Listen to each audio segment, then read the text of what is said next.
So you might think there are some sort of hidden physical benefits to exercising in a mask, because surely anything that's that uncomfortable has to be good for you. And we've all experienced that anxiety-inducing claustrophobia that comes from when we're not quite able to fill our lungs with the oxygen that we need. So surely smothering your mouth and nose with a constricting piece of material has to give us some sort of training benefit. You'd think so, wouldn't you? And that's what we thought as well when we started researching this content. We expected to find that wearing a mask would increase energy expenditure, improve your long-term recovery times, train your breathing thresholds, improve your long-term power outputs, increase the release of growth hormones, strengthen your respiratory muscles, lower your resting breathing rate, lower your heart rate, and a whole bunch of other stuff that would make wearing a mask advantageous. So we first started out researching this and creating this content to encourage people to keep exercising, even when wearing a mask. We really wanted people to find the positive in a negative situation and turn this oppressive inconvenience to their advantage. We wanted to inspire people with the secret physical benefits of training in a mask. But then we started looking, and physical benefits aren't quite what we found. Now sure, there's a performance benefit to wearing a mask during exercise, but it probably isn't what you think.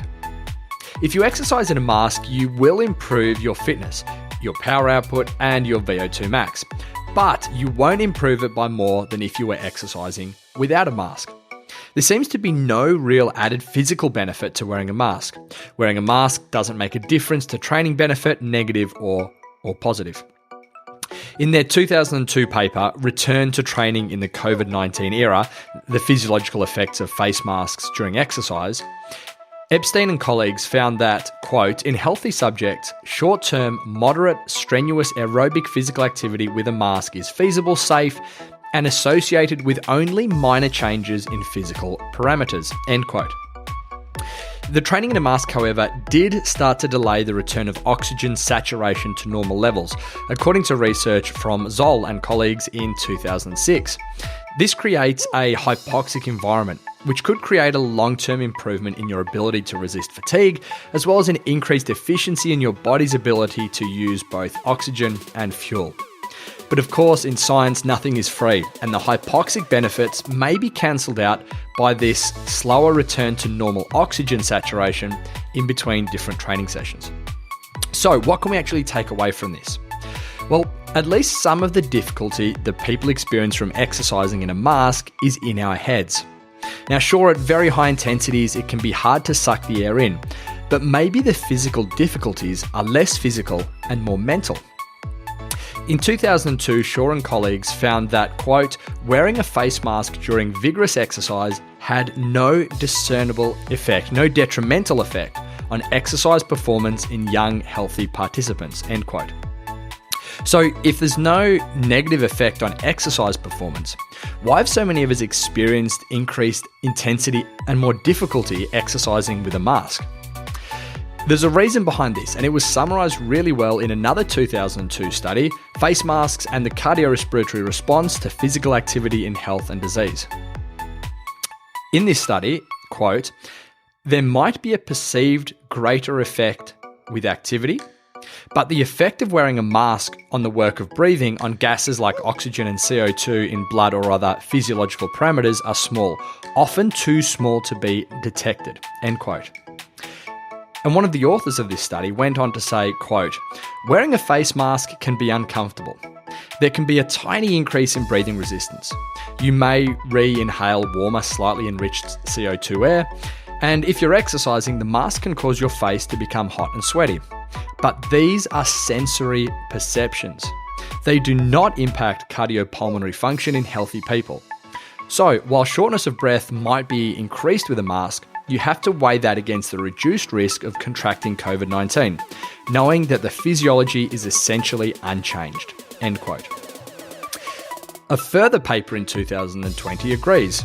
In the paper, Effects of Wearing a Cloth Face Mask on Performance, Physiological and Perceptual Responses During a Graded Treadmill Running Exercise Test, the authors commented that reduced levels of performance when wearing a mask were, quote, attributed to perceived discomfort associated with mask wearing, end quote, rather than actual physical changes. And this opinion was echoed by the author of another 2020 study, quote, "The more noticeable impact is the psychology of trying to exercise while wearing a mask. If you feel uncomfortable in a mask, you may reflexively contract your muscles, changing the way your body reacts to exercise," end quote. So, in short, we perceive the exercise to be harder in a mask, but it may be more in our heads than in our bodies. So, what is the benefit of exercising in a mask? Well, it's not physical, it's psychological. In most parts of our life, we do everything we can to make things easier. We have a team of labor-saving devices and machines which are designed to make our life as passive as possible. But exercise, of course, is an exception. Exercise is one of the few parts of our lives that we intentionally want to make more difficult. By choosing to apply this positive stress to our body adapts and our body improves.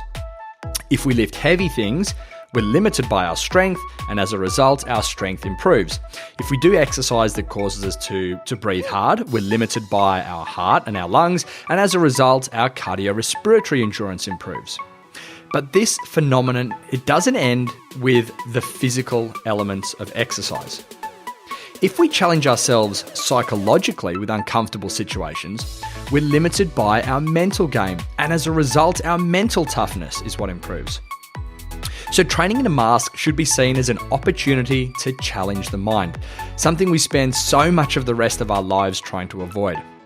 Far from moving away from the hardship, we should move towards it. We should view masks as an opportunity to become tougher, to become grittier, to become more resilient.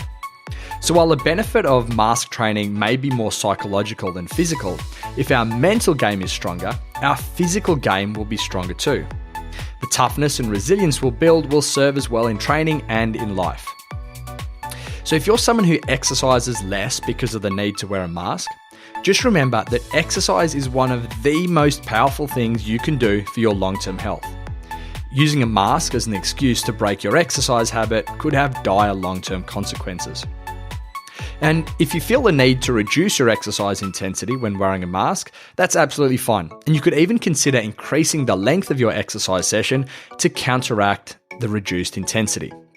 And if you're doing interval training, increase the length of your recovery periods to allow the levels of oxygen saturation to start to return to normal. There are loads of benefits of lower intensity exercise, but possibly the most important benefit is the long-term maintenance of your exercise habit. And of course, the research in this is moving fast, so stay up to date with the latest information as new knowledge emerges.